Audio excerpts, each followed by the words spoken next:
Several airlines have said that the government hasn't spoken to them in any detail about plans for air bridges, which would allow people to travel to countries with low rates of infection without having to quarantine. Is the government currently in talks with individual current countries for air bridges or travel corridors, which could make that travel easier?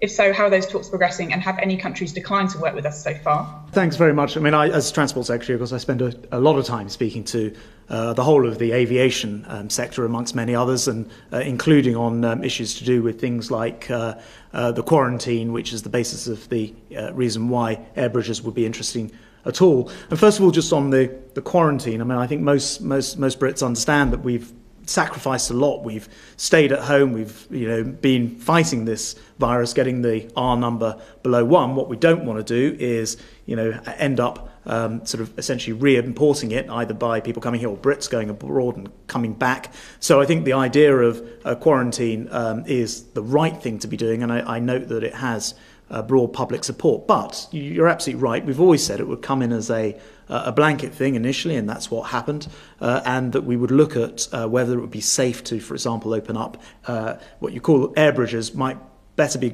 described as travel corridors, because of course you can get here by rail and by ferries as well.